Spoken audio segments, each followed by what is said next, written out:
देवबंद जैसी छोटी जगह का एक आदमी, पूर्व विधायक, मेरे पे 54 मुकदमे हैं, आदम साहब पे 100 मुकदमे हैं, असदुद्दीन ओवैसी पे एक भी मुकदमा नहीं है, असदुद्दीन पे एक भी मुकदमा नहीं और हमारे पे 54 मुकदमे हैं, आदम साहब पे बकरी से लेकर अंडे चोरी तक के मुकदमे। ये बात ज़रूरी है कि अगर हमें दिखाई दे रहा हो कि वोट का बंटवारा होगा, वोट का डाइवर्जन होगा, वोट का डिवाइडेशन होगा, फिर भी आप जाके पश्चिम बंगाल के अंदर या बिहार के अंदर या उत्तर प्रदेश के अंदर अपनी बात करेंगे, अपनी अलगाववादी बातों को रखेंगे, तो असदुद्दीन ओवैसी जिस तरीके की बात करते हैं, आप बताओ कि योगी की बात में और असदुद्दीन ओवैसी की बात में क्या फ़र्क है। उत्तर प्रदेश का मुसलमान पश्चिम बंगाल की तरह बहुत अक्लमंद मुसलमान है। आप देखना सन 2022 के अंदर रिजल्ट आपके सामने होंगे। असदुद्दीन ओवैसी जी को लाने का काम जो भारतीय जनता पार्टी कर रही है, उनका मकसद सिर्फ हिंदू भाइयों को डराना है। असदुद्दीन ओवैसी की शक्ल को दिखा के, अलाउद्दीन के चिराग को रगड़ के और एक जिन्नी उसमें से निकाल के। मोहतरम नाज़रीन इकराम, आमना सामना मीडिया और शहाब टीवी में आपका इस्तकबाल है। इस वक्त हम मौजूद हैं देवबंद में। देवबंद के माजी विधायक माविया अली साहब, आइए हम उनसे बात करते हैं कि मौजूदा हालात में यूपी की सियासत पर वो कितनी गहरी नज़र रखते हैं। ये आप यकीनन उनको सुनने के बाद में आपको अंदाज़ा हो जाएगा। माविया अली जी, आपका आमना सामना मीडिया और शहाब टीवी में इस्तकबाल। शुक्रिया। माविया जी, जैसे कि पूरा देश देख रहा है और सभी देख रहे हैं कि यूपी में योगी सरकार के रहते हुए जिस तरह से मुसलमानों के खिलाफ जहर उगला जा रहा है, लगातार मॉब लिंचिंग के वाक़यात, मसाजिद पर हमले, मस्जिदों को शहीद करना, और वही हाल दिल्ली का है। दिल्ली से लेकर यूपी, यूपी से लेकर पूरे हिंदुस्तान में इस तरह का माहौल बनाया जा रहा है कि फ़िरका परस्ती की आग में इस मुल्क को धकेला जा रहा है। दिल्ली में आवाज़ें लगाई गई, मुसलमानों को धमकियाँ दी गई कि मुल्ले काटे जाएंगे, राम राम राम चिल्लाएंगे। और आज कानपुर में एक मुस्लिम रिक्शा ड्राइवर को पीटा जाता है, उससे ज़बरदस्ती राम के नाम के नारे लगवाने की बात की जाती है, उसको मारा जाता है, उसमें बहुत सख्तियाँ की जाती है और उसकी बच्ची, मासूम बच्ची उससे लिपट लिपट के रो रही है और वो उनसे गिरा रहा है कि भाई मुझे छोड़ दो। लेकिन उसके बावजूद ये फ़िरका परस्त अपनी हरकतों से बाज नहीं आ रहे। तो इन हालात से मुसलमानों को किस तरह निपटना होगा, क्योंकि सरकार तो मान नहीं रही है, कानून हमारा साथ नहीं दे रहा है, तो मुसलमानों को आखिर क्या करना होगा। हिंदुस्तान के अंदर जब भी कहीं किसी सूबे में इलेक्शन होने होंगे या उनके इलेक्शन का वक्त करीब आ रहा होगा, तो भारतीय जनता पार्टी के जितने भी मददगार संगठन हैं वो सब मॉब लिंचिंग या मीडिया के सामने या मीडिया तक ये बात पहुंचाना कि हिंदू मुस्लिम माहौल ख़राब है, इस तरह की कोशिश करेंगे। कहीं रिक्शा वाले के साथ होगा, कहीं किसी टीचर के साथ होगा, कहीं किसी जानवर के व्यापारी के साथ होगा। आपके अच्छी तरीके से याद होगा कि जब झारखंड का चुनाव था तभी भी एक मॉब लिंचिंग हुई थी। ये क्योंकि भारतीय जनता पार्टी के पास विकास के मुद्दे को लेकर कोई भी बात नहीं है, उनका कोई भी जो एजेंडा है, जो घोषणा पत्र था, उसमें से एक भी बिंदु उत्तर प्रदेश में लागू नहीं हुआ। तो उनकी पूरी कोशिश रहेगी कि आपके दिमाग को, जो हिंदुस्तान का, उत्तर प्रदेश का बिलखुसूस वोटर है, जो इनके बहकावे में आके सन 2017 के अंदर इन्हें वोट दे चुका, उसको दोबारा फिर हिंदू मुस्लिम के नाम पे लाके खड़ा करके और वोट को ध्रुवीकरण करने की इनकी नीति रहेगी। मुसलमान को हिकमत अमली से काम लेना पड़ेगा, मुल्क की फलाह व बहबूदी के लिए और हिंदुस्तान की मजबूती के लिए। मुसलमान का इम्तहान सबसे बड़ा है। अगर मुसलमान इस इम्तहान में कामयाब हो गया तो इंशाल्लाह आने वाले टाइम में ये फासिस्टवादी ताकतें जो हैं ये हिंदुस्तान के अंदर बिलखुसूस उत्तर प्रदेश के अंदर से ख़त्म हो जाएंगी। लेकिन इसको ख़त्म करने के लिए कहीं ना कहीं सियासी क़ुव्वत की ज़रूरत है। हम ये देखते हैं कि मुस्लिम वोट है या सेकुलर वोट है जो हिंदुस्तान में है, वो उसकी तादाद तो बहुत है, अक्सरियत में है। तकरीबन 70% लोग जो है अमन पसंद है और सेकुलरिज्म पे यकीन रखते हैं, मुसलमान भी उन्हीं में से। लेकिन 70% जो ये सेकुलर वोट है इनका बंटवारा हो जाता है और 30% लोग जो है आज हिंदुस्तान में काबिज़ है या यूपी पे काबिज़ है। तो जब तक इत्तेहाद नहीं होता है, कोई तालमेल नहीं होता है, इस बंटवारे को रोका नहीं जाता है, तो किस तरह से इनको हटाया जाएगा। देखो, कैमिनल फोर्सेस ऐसा नहीं है कि एक ही तरफ है। कैमिनल फोर्सेस भारतीय जनता पार्टी के वोटर के अंदर है, ऐसा नहीं है। कैमिनल फोर्सेस जो है वो मुस्लिम वोटों को भी रुझाने की कोशिश करती हैं। बहुत सारे लोग अभी आगे खड़े होंगे आपके अंदर। बिहार की हुकूमत किस वजह से नहीं बन सकी जितने जैसे भी की, क्यों एक सेकुलर हुकूमत नहीं बन सकी? तब एक मुस्लिम कैमिनल आगे खड़ा हो गया था। तो कैमिनल जो हैं, जो भी लोग कैमिनल हैं उनकी वजह से मुल्क के अंदर दिक्कत है, वो चाहे मुस्लिम हो चाहे हिंदू हो। जब तक आप लोग उनकी तरफ को देखना बंद नहीं करने के, जो कैमिनल फोर्सेस हैं उनकी बात को सुनना बंद नहीं करने के, उनको अवॉइड नहीं करने के, तो तब तक पश्चिम बंगाल जैसे हालात आप दोहरा नहीं सकते। आपको चाहे हिंदू इंतहा पसंद हो, चाहे मुस्लिम इंतहा पसंद हो, इन सबको इग्नोर करना पड़ेगा, अवॉइड करना पड़ेगा, तभी पश्चिम बंगाल जैसे हालात उत्तर प्रदेश में या पूरे देश में ला सकते हैं। सवालों में क्या कम्युनल फोर्सेस कौन? आप एक बात बताओ, मैं देवबंद जैसी छोटी जगह का एक आदमी, पूर्व विधायक, मेरे पे 54 मुकदमे हैं, आदम साहब पे 100 मुकदमे हैं, असदुद्दीन ओवैसी पे एक भी मुकदमा नहीं है, असदुद्दीन पे एक भी मुकदमा नहीं और हमारे पे 54 मुकदमे हैं, आदम साहब पे बकरी से लेकर अंडे चोरी तक के मुकदमे। तो अलाउद्दीन का चिराग जो है घिसके कहाँ से जिन तैयार करा जाए हिंदू भाइयों को दिखाने के लिए कि देखो ये भाई आ रहे हैं, इनसे बचो और भारतीय जनता पार्टी को वोट दे दो। एक बैरिस्टर 1947 में आए थे जिसकी वजह से कौम को परेशानी हुई, मुल्क का नहीं कौम का बंटवारा हुआ। एक बैरिस्टर आज आए हुए हैं, आज फिर कौम का बंटवारा हो रहा, फिर कैमिनल फोर्सेस बिहार की तरह सिर उठा के खड़ी हो जाती हैं। अगर बंटवारा नहीं होगा तो पश्चिम बंगाल जैसे हालात होंगे। ये मुसलमानों को भी सोचना चाहिए, सोचना पड़ेगा। असदुद्दीन ओवैसी साहब के मानने वाले तो ये कहते हैं कि मुसलमानों पे जुल्म हो रहा है, नाइंसाफ़ी हो रही है। असदुद्दीन ओवैसी बहुत बेबाकी के साथ में पार्लियामेंट से लेकर सड़क तक जो है आवाज़ उठाते हैं। असदुद्दीन ओवैसी साहब पार्लियामेंट में आवाज़ क्या आप हैदराबाद के सांसद रहते हुए या तेलंगाना के अंदर अपनी विधायकों के साथ रहते हुए नहीं उठा सकते? ये बात ज़रूरी है कि अगर हमें दिखाई दे रहा हो कि वोट का बंटवारा होगा, वोट का डाइवर्जन होगा, वोट का डिवाइडेशन होगा, फिर भी आप जाके पश्चिम बंगाल के अंदर या बिहार के अंदर या उत्तर प्रदेश के अंदर अपनी बात करेंगे, अपनी अलगाववादी बातों को रखेंगे, तो फिर किस तरह चलेगा बताओ आप? जो बात भारतीय जनता पार्टी कर रही है वही आप भी करेंगे तो किस तरह चलेगा? कभी ये थोड़ी कहा कि भाई आप जो है किसी हिंदू को मार दें या काट दें या किसी हिंदू पे जुल्म करें ना, मॉब लिंचिंग के लिए मैंने उनसे सवाल किया था कि आपकी आइडियोलॉजी क्या है? आरएसएस की आइडियोलॉजी है, गांधी जी की है? तो बोले नहीं, मेरी आइडियोलॉजी आरएसएस की है ही नहीं, मैं किसी को कैसे थप्पड़ मार सकता हूँ या कैसे किसी को इजाज़त दे सकता हूँ? और मैं तो जुल्म के खिलाफ जो मुसलमानों के साथ में नाइंसाफ़ी मुसलसल होती आई है, ख़ासतौर से कांग्रेस का भी उन्होंने जिक्र किया कि कांग्रेस के दौर में कभी मुसलमानों के साथ में इंसाफ हुआ ही नहीं। वो तो ये बात कहते हैं। आप ये बताओ, मोदी जी कहते हैं कि काट दो मुसलमानों को, अमित शाह कहते हैं मुसलमानों को काट दो, ये तो कोई भी नहीं कहता। ये कौन कहता है कि मुसलमानों को काट दो?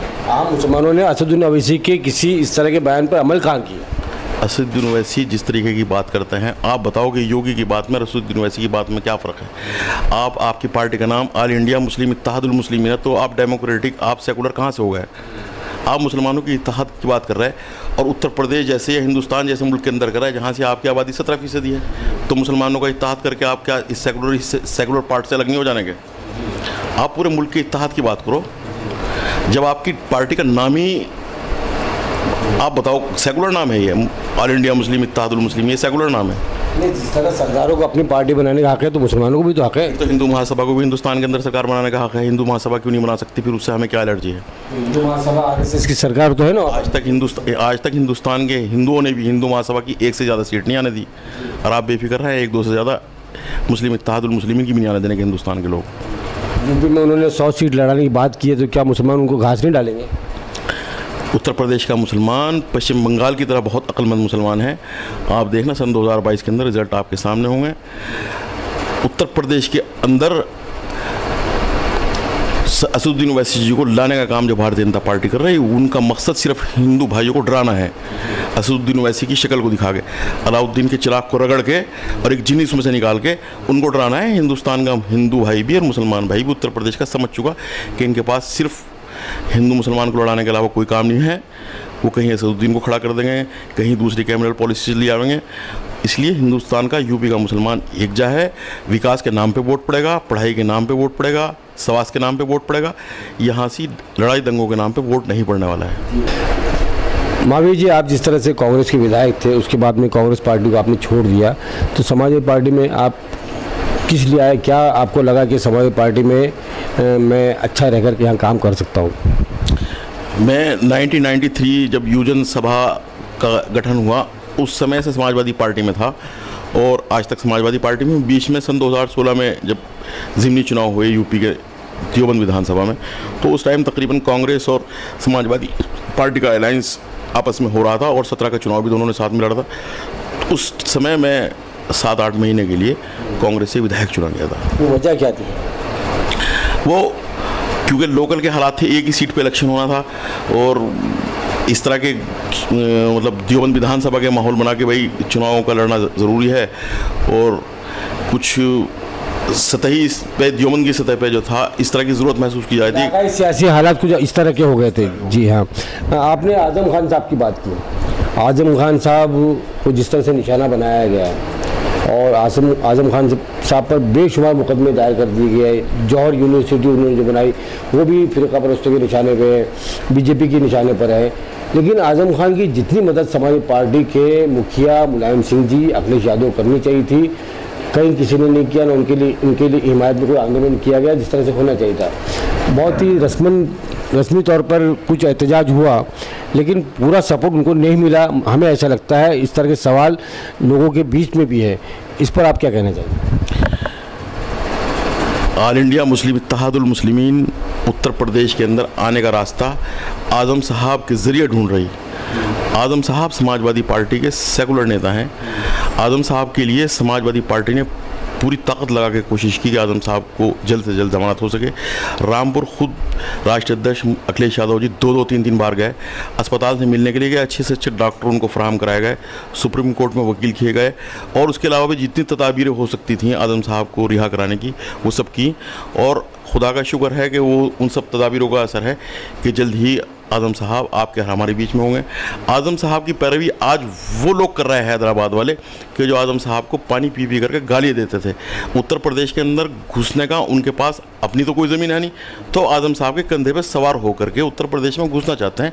इसके अलावा कोई बात नहीं। आजम साहब हमारे नेता थे। आजम साहब समाजवादी लोगों के दिलों के नेता हैं, दल के नेता नहीं सिर्फ, वो हमारे दिलों के नेता हैं और वो हमारे नेता रहेंगे हमेशा।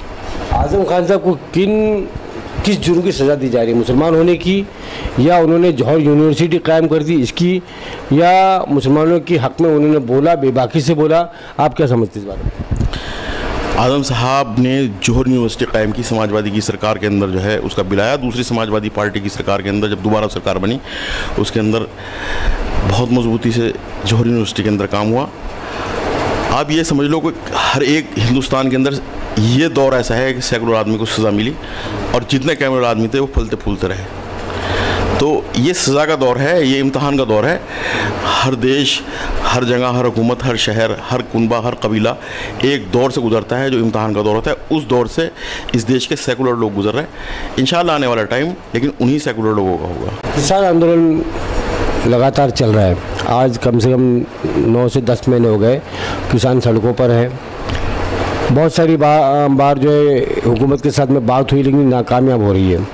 तो इस किसान आंदोलन को आप किस नज़रिए से देखते हैं? किसानों की क्यों नहीं सुनी जा रही है और किसानों का अगर ये बिल पास होता तो कितना नुकसान नज़र आता आपको? देखिए जनाब, हिंदुस्तान की जो सरकार है इस टाइम, मोदी सरकार, वो फासिज्म में पूरा यकीन रखने वाली सरकार है, मुसलिन में यकीन रखने वाली सरकार है। वो अपने किसी भी फैसले को ये मानने के लिए तैयार नहीं कि हमारे से गलत फैसला हो गया। और इस वजह से हिंदुस्तान के चाहे किसान हो, चाहे गरीब आदमी हो, चाहे रिक्शा पोलर हो, हर एक को नुकसान हुआ।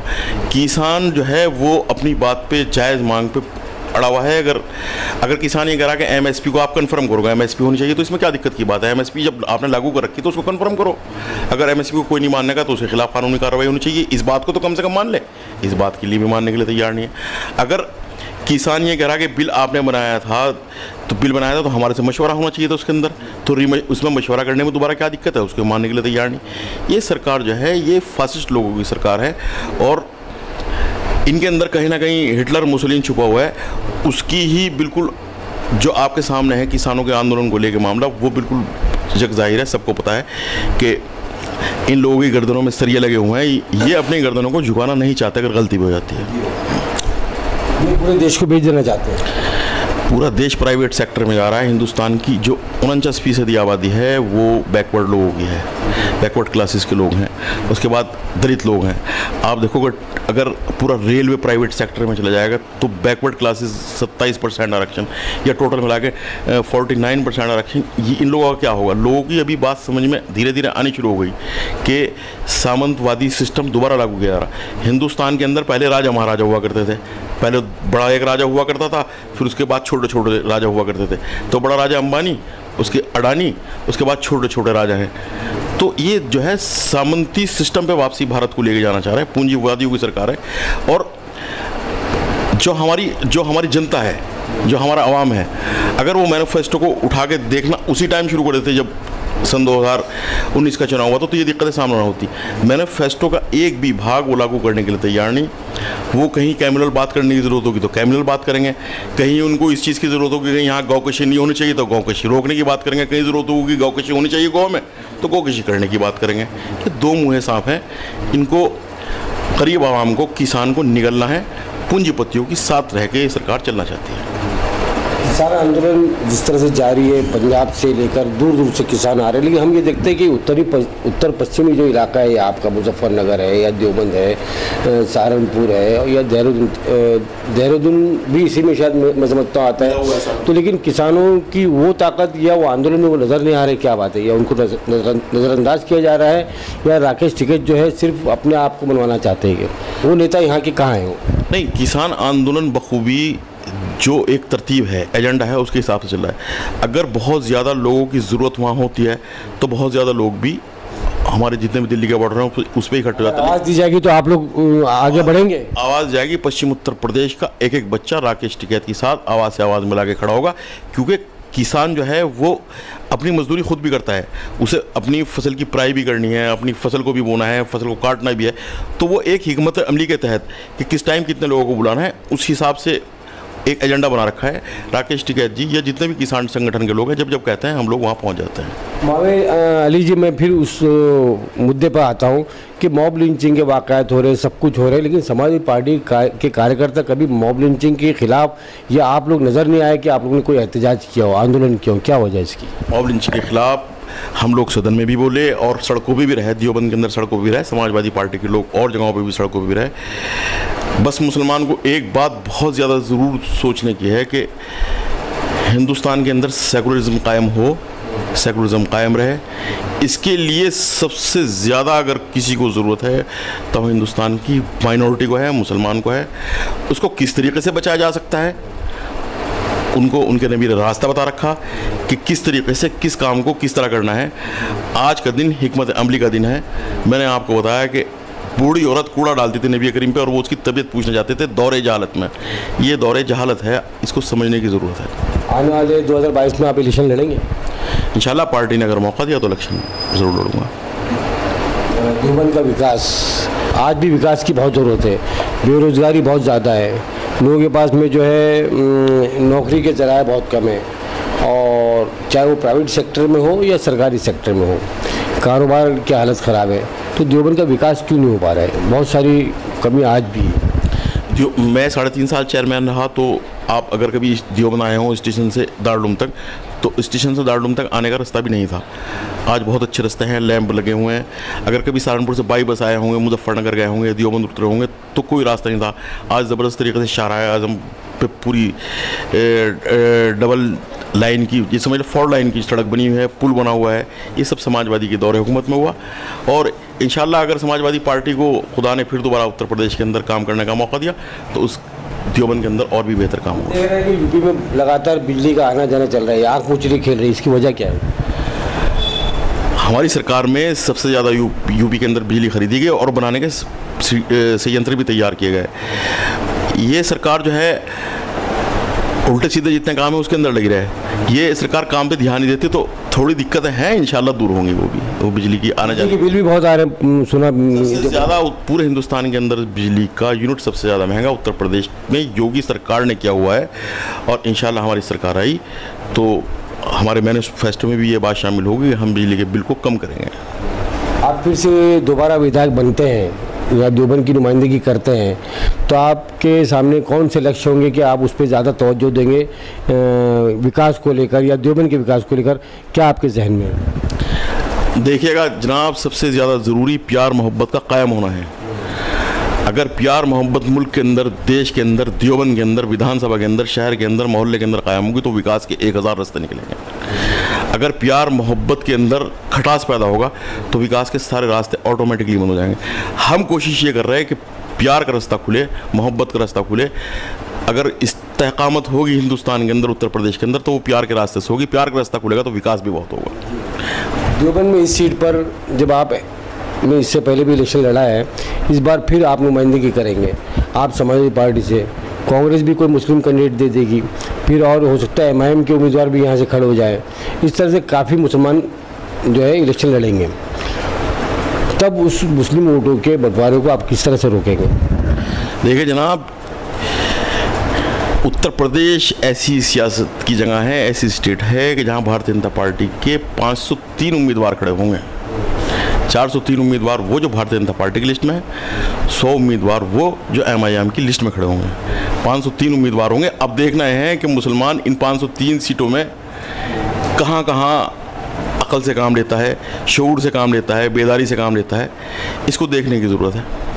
नहीं मावी अली जी, MIM तो अभी आ रही ना, इससे पहले BSP और समाजवादी पार्टी का गठबंधन था शायद, तो क्यों हार गए? योगी हुकूमत कैसे बन गई? साहब, अगर हम लोग सही तरीके से चलते, हम लोगों के अंदर, हम लोगों को सही तरीके से जागृत कर पाते तो इस सबसे पहले निजात मिल जाती। हमें भी शायद देर हुई लोगों को समझा पाने में, इसके लिए कि दाल के रेट 200 रुपये हो गए, पेट्रोल डीजल के रेट जो हैं वो डबल हो गए, 70 साल के अंदर 50 रुपये का तेल हुआ और 7 साल के अंदर 50 रुपये और बढ़ गए। इसे समझाने में हमें टाइम लगा और शायद लोगों को समझने में भी टाइम लग गया, लेकिन ऐसा लग रहा है कि लोग समझ चुके, इंशाल्लाह इसके नतीजे अच्छे होंगे।